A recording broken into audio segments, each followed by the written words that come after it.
Well, the government can't come in and search your home without a warrant, so should the same rules apply to searching your emails and cell phones? That's a question Congress is looking at today. The Senate Judiciary Committee has voted on making changes to the Electronic Communications Privacy Act. The law, passed in 1986, regulates how the government can monitor digital communications. But these days, Americans their lives have drastically expanded in the cyber and digital world. This is raising questions as to how far authorities can go in searching the vast amounts of information stored in cyberspace. Well, the proposed amendment would require police to get a warrant if they want to sift through your personal online or cell phone information. For more, let's go now to RT White House correspondent Christine Frizzell. She is on Capitol Hill. Hi there, Christine. First off, I want to ask you what the latest is there on this bill. Well, the latest, Liz, is that the bill has passed out of the Senate Judiciary Committee as of this morning.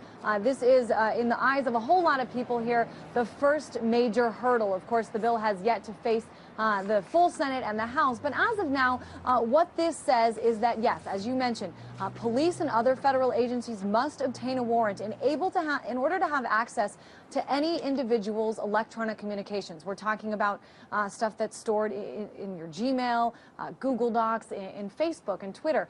Before, the law was much different, and it's really crazy to think that we have gone this long, that the last version of this bill was, as you said, back in 1986. It's 2012 now, and they have finally done this. And something important that I should mention is that as of just a few days ago, there was some different language in the bill that made it so that 22 agencies, federal agencies, like the Federal Communications Commission, the Securities and Exchange Commission, would have been able to obtain information simply by saying it was necessary to an investigation. They would have been able to do this without a warrant. That language has now been removed. Privacy rights advocates, people with the American Civil Liberties Union, a lot of libertarian organizations, even Grover Norquist, whose name we've been hearing quite a lot, the president of Americans for Tax Reform.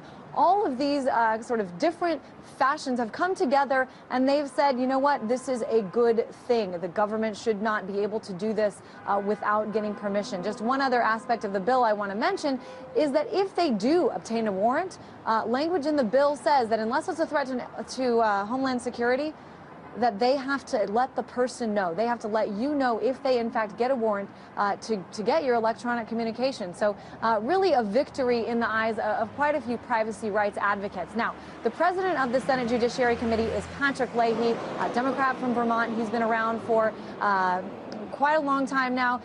Even when this first bill was passed, I spoke to his office a little while ago. He says this is a huge victory.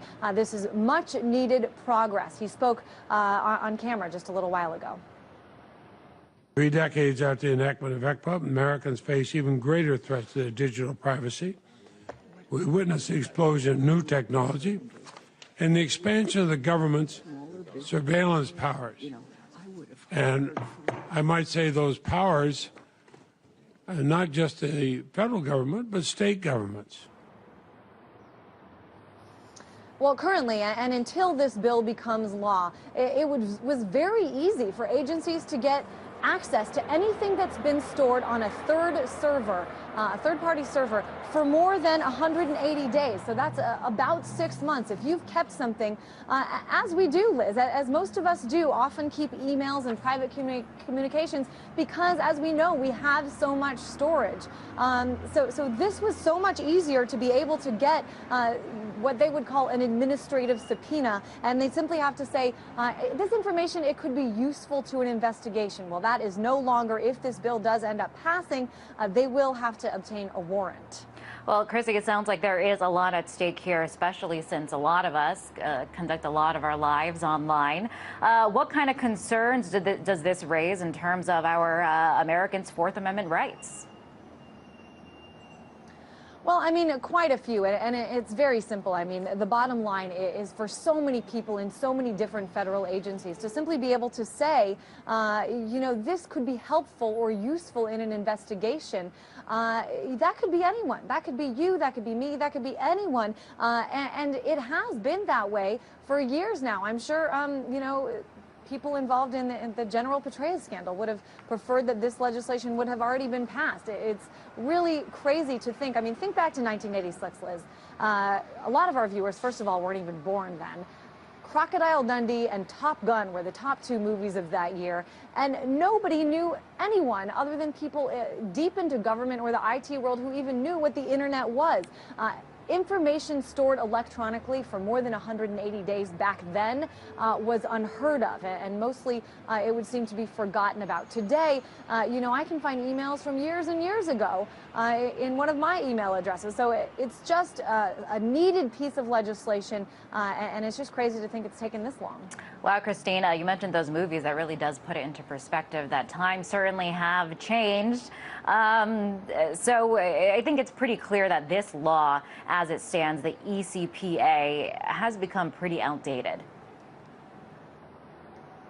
Well, it has, and we should, you know, really hammer home that has just passed the first hurdle. It has just gotten out of committee today, and it got out of committee with the removal of that language that would have made it much easier for some of these federal agencies to have access to electronic communication without a warrant. Again, privacy rights advocates celebrating that. But the bottom line is, yes, it is totally outdated. And this isn't the only thing, Liz. There are so many other things with our everyday use of the internet, with, you know, and certainly at RT we talk a lot about cybersecurity. But this is the first step, and the Senate has taken it, and they've done so in a way that those concerned about individual privacy are happy with. They say that we're moving in the right direction. But, you know, the full Senate is not expected to vote on this probably until the new session. So, again, just a first step by today's action. Okay, and lastly, if it does indeed pass, does it look like it'll have the backing of the White House? Well, it's really interesting because there are some people within the Justice Department even that say, yeah, this may be great for privacy advocates, but this is anti-law enforcement. This is you know, tough on crime. A lot of people that wanted tougher restrictions and wanted it to be easier to get access to electronic communication say this is needed for law enforcement.